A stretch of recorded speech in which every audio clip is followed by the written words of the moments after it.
Salve, salve, galerinha! Juntos mais uma vez para dar continuidade ao nosso curso de funções inorgânicas.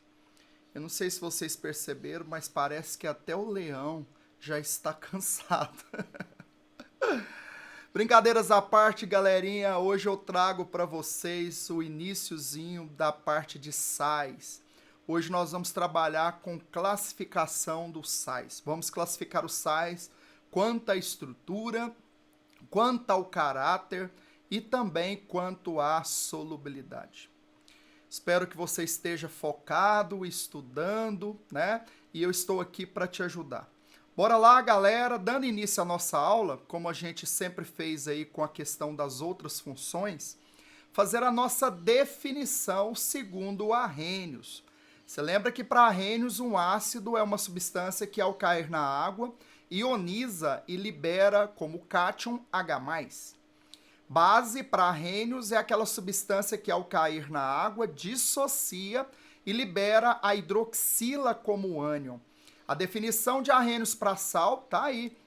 É uma substância química que ao entrar em solução aquosa vai sofrer dissociação e liberar pelo menos um cátion que não seja H+, e pelo menos um ânion que não seja OH-.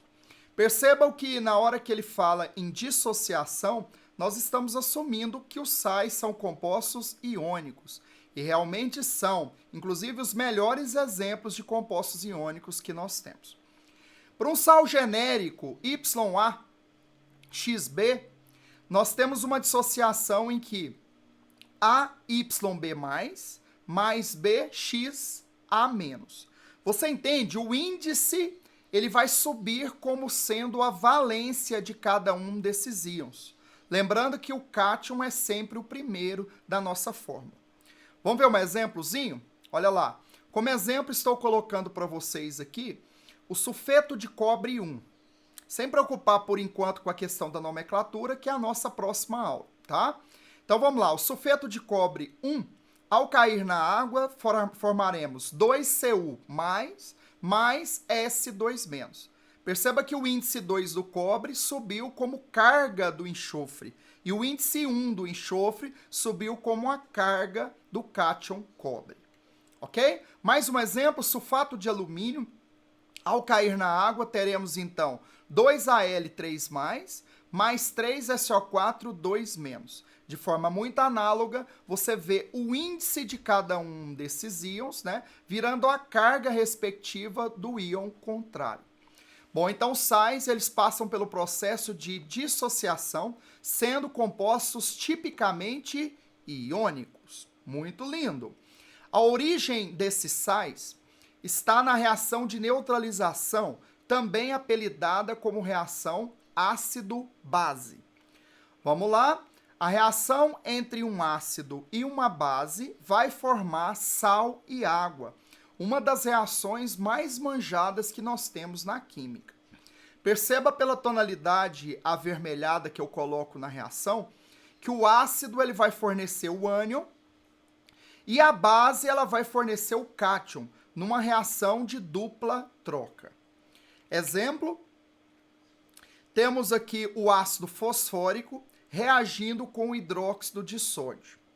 Como o ácido fosfórico ele é um triácido, eu vou precisar de 3 mols de uma monobase para conseguir promover a neutralização dos 3H+ em relação às 3 hidroxilas. Por isso a reação acontece na proporção de 1:3, formando 3 mols de água. Essa reação que acabamos de visualizar, ela é uma reação de neutralização total. Por quê? Todos os H+ estão sendo neutralizados por todos os OH-. Isso vai acontecer para você nas questões quando você tem a liberdade de promover o balanceamento, né, de uma forma livre. Ou seja, o balanceamento que for necessário. Para você entender isso um pouco melhor, suponha que você esteja diante de um caso em que ele propõe para você que quer a reação na proporção de 1:1. Por exemplo, eu quero que o ácido fosfórico agora reaja com 1 mol só de hidróxido de sódio. Então nós teremos apenas um dos H+ sendo neutralizado. Os outros dois permanecerão no meu sal. Nós temos agora uma neutralização parcial, ok? Então, revisando, na neutralização total eu tenho a liberdade de estabelecer o balanceamento necessário, fazendo com que todos os H+ entrem em contato com todos os OH-. Na neutralização parcial, existe uma limitação geralmente feita pelo enunciado, que eu quero a reação na proporção de 1:1, 2:1, né? E aí nós vamos ter uma neutralização parcial ou dos H+ ou dos OH-, ok? Então você percebe que pela definição de Arrhenius, o sal pode ter H, desde que ele tenha outro cátion que não seja o H+. O meu sal pode ter OH-, desde que ele tenha outro ânion que não seja o OH-, ok? Galera, e aí nasce a nossa primeira maneira de classificar um sal. Nós vamos classificar o sal quanto à sua estrutura. Percebam, um sal que não tem nem H nem OH, que seja oriundo de uma neutralização total, será chamado de sal normal ou sal comum. Se apresentar hidrogênio na estrutura, nós temos um hidrogenossal. Se ele apresentar hidroxila na estrutura, nós temos um hidroxissal. Galera, é comum alguns materiais, alguns livros, tratarem o hidrogenossal como sal ácido e o hidroxissal como sal básico. Particularmente, eu não gosto dessa classificação, porque nós vamos, na sequência, ver a classificação do sal quanto ao caráter, que é o sal sofrer hidrólise na água e manifestar acidez e basicidade. Então haveriam duas classificações. Quanto à estrutura, o fato do sal ter H, ele seria considerado um sal ácido. Mas isso não faz com que ele seja ácido quanto ao caráter. Então, para evitar esse tipo de confusão, muitos autores assumem apenas a classificação hidrogenossal, evitando tratar esse sal como um sal ácido quanto à estrutura, pelo fato de ter o hidrogênio nessa estrutura, ok? Bom, se meu sal tiver 2 cátions ou 2 ânions, que não sejam H+ e OH-, nós estamos diante de um sal duplo ou sal misto. Vamos ver na sequência que a origem desse tipo de sal é o uso de 2 ácidos com uma base ou 2 bases com um ácido. E finalmente nós temos o sal que apresenta moléculas de água dentro do retículo cristalino, na sua estrutura cristalina, o famoso sal hidratado. Só lembrando, gente, que o sal pode ser hidratado e normal, hidratado e duplo, ele pode ser um hidrogenossal hidratado. Então, a classificação hidratado não exclui as outras classificações. Um sal que não apresenta moléculas de água na sua estrutura cristalina, ele é chamado sal anidro, ok? Então, um sal que não tem água na estrutura cristalina, ele é um sal anidro. Vamos aos exemplos. Olha para esse primeiro exemplo, nós temos aqui o nitrato de sódio. Um cátion Na+, e um ânion NO3-, ou seja, nós temos um sal normal, comum, oriundo de uma neutralização total, ok? Bicarbonato de sódio, também conhecido como hidrogenocarbonato de sódio. Mais uma vez, insisto, sem preocupar por enquanto com a nomenclatura. Ele é um hidrogenossal, ok? Bom, agora nós temos um hidroxissal, a presença de hidroxilas, mostrando que esse sal vem de uma neutralização parcial da base. Por isso, né, essa sobra de 2 hidroxilas na estrutura. Sal duplo porque você tem K+ e Na+, ok? Então você tem um sal duplo cátion, sal duplo ou sal misto. E, no último caso, nós temos o sulfato de cobre 2, que é um sal normal.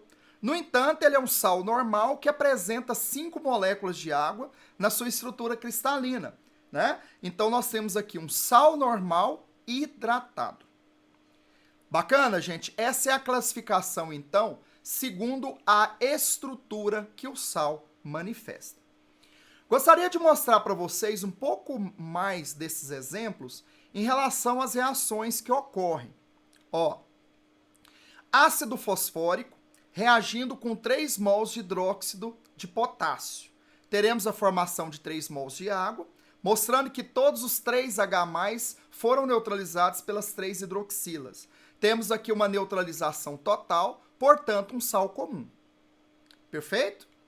Bom, se eu agora limitasse essa reação a acontecer na proporção de 1:1, nós teríamos um único H+ neutralizado, agora nós teríamos uma neutralização parcial do ácido, estamos diante de um hidrogenossal. Mais um exemplo, HCl reagindo com hidróxido de alumínio, na proporção de 1:1.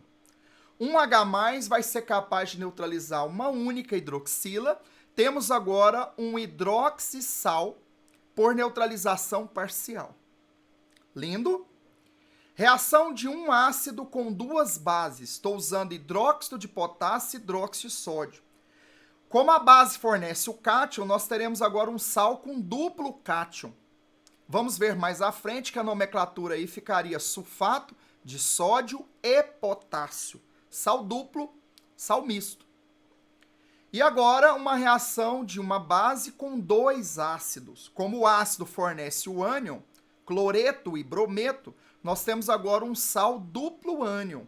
O nome vai ficar cloreto e brometo de cálcio. Galera, essa seria então a manifestação reacional que permite a formação de um sal comum, de um hidrogenossal, um hidroxissal e um sal duplo. Mais uma vez, insisto, a ideia de ser hidratado é uma particularidade de alguns sais que vão existir com um determinado grau de hidratação e algumas moléculas ali fazendo parte do próprio retículo cristalino. Essa seria então a nossa classificação do sal quanto à sua estrutura. Passando à frente, nós temos agora uma classificação quanto ao caráter. Lá na parte de equilíbrio, nós vamos estudar a parte de hidrólise. Hidrólise é a reação inversa de neutralização. Se ácido mais base dá sal e água, o sal, ao reagir com a água, volta a ser o ácido e a base que ele originou. Essa reação é chamada de hidrólise. E dependendo da força do ácido e da base envolvidos, nós teremos um sal manifestando acidez, basicidade, ou simplesmente sendo um sal neutro.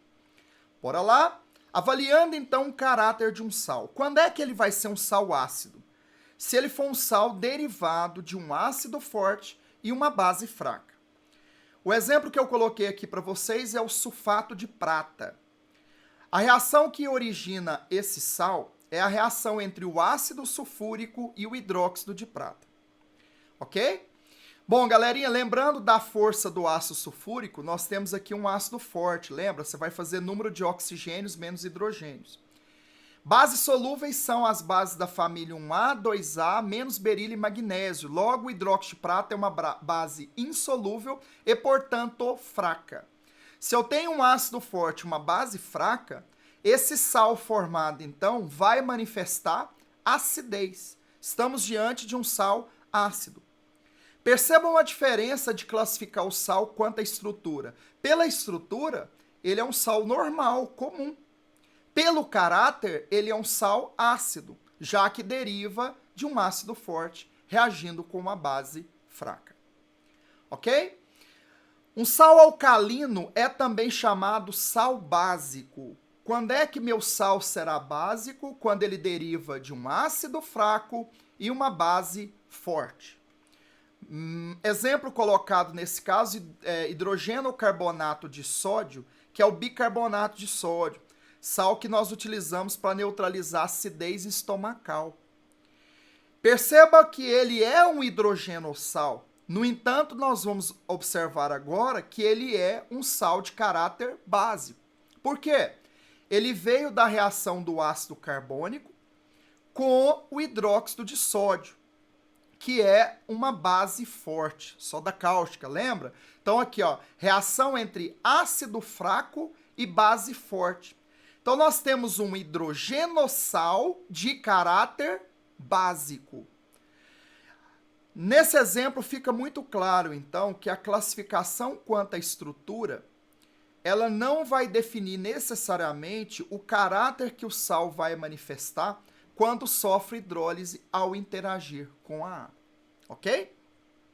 O que seria um sal neutro? O sal neutro é um sal que deriva da reação de um ácido forte e uma base forte. Exemplo, nitrato de sódio, sal formado pela reação do ácido nítrico e a soda cáustica, ambos fortes. Obviamente, então, eu tenho um sal comum, sal normal, de caráter neutro, já que ele é oriundo de 2 eletrólitos fortes. Moçada, não vem muito ao mérito dessa aula, mas quando os 2 eletrólitos são fracos, nós teremos 2 hidrólises e uma competição entre elas. E para que você avalie o caráter do sal, o exercício teria que dar um dado a mais, que é o Ka e o Kb do ácido e da base envolvida, que são as constantes de acidez e basicidade. E aí você deveria comparar o Ka com o Kb para ver qual deles é maior. Se o Ka for maior, meu sal é ácido. Se o Kb for maior, meu sal é básico. Então, assim, nessa parte da matéria não é cobrado quando o sal é oriundo de 2 eletrólitos fracos, porque passaria a ser uma questão de equilíbrio, de hidrólise, em que deveria ser fornecido necessariamente o Ka e o Kb para você avaliar o caráter do sal. Muito lindo, fizemos 2 classificações quanto à estrutura e quanto ao caráter. A última classificação que eu gostaria de mostrar para vocês nessa aula, gente, é quanto à solubilidade. Mas, de antemão, eu já queria adiantar o seguinte: a solubilidade de um sal, ela não é definida pela teoria. Não existe uma teoria que vai simplesmente me ajudar a dizer se o sal é ou não solúvel. Existem regrinhas de solubilidade, né? Semelhante, dissolve semelhante, que é usada na química de uma forma geral. Então, infelizmente, gente, a solubilidade de um sal, hoje, para nós, é um parâmetro decorado. E isso cai cada vez menos nas provas. As provas melhor elaboradas, é o caso do Enem, FUVEST, Unicamp, as federais de uma forma geral, são provas que não cobram mais você saber de cor se um sal é ou não solúvel, tá? Mas como existem ainda uma outra questão cobrando essa parte de solubilidade, eu coloquei para vocês aqui uma tabelinha que eu sugiro que sempre que você se deparar com uma questão que envolva solubilidade de sais, você consultar uma dessas regrinhas. Insisto, são muitas as regras muitas vezes chatas e assim muito difíceis de serem decoradas. Então eu sugiro que, na necessidade, consulte uma tabela como essa. Por exemplo, só citando aqui algumas das regras, todo nitrato e nitrito são solúveis. Independente, então, de qual cátion esteja acompanhando esse nitrato e esse nitrito.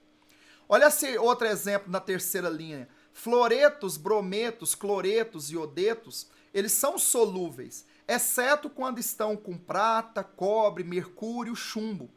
Então, regrinhas efetivamente chatas, tá? Então, da parte de solubilidade, eu gostaria que você lembrasse o seguinte: nós temos uma quantidade muito grande de sais. Os sais são, sem dúvida nenhuma, os compostos inorgânicos mais abundantes. E o que nós estamos apresentando aqui são algumas das regrinhas práticas que você poderia utilizar para decorar a solubilidade de alguns sais. Felizmente, como já mencionei, as grandes provas já não cobram mais isso. Algumas delas fornecem as tabelas com a solubilidade ou fornece uma curva de solubilidade ou uma constante de solubilidade na prova. Então, a solubilidade é uma grandeza mensurada em laboratório e esse dado deve ser fornecido. Essa primeira aula, então, tinha esse objetivo: estudar as 3 classificações dos sais. quanto à estrutura, quanto ao caráter, quanto à solubilidade. Sugiro que você execute ali o seu resuminho, faça ali um estudo carinhoso em relação a esse assunto e, obviamente, te aguardo para nossa próxima aula, em que estaremos estudando a nomenclatura desses sais. Como pegar a estrutura de cada um deles dentro de suas classificações e colocar os respectivos nomes. Peço que você se inscreva no meu canal e me ajude a espalhar um pouquinho de química nesse ambiente que está agressivo, selvagem, cada vez mais hostil. Beijo no coração e te espero para a próxima. Valeu, gente!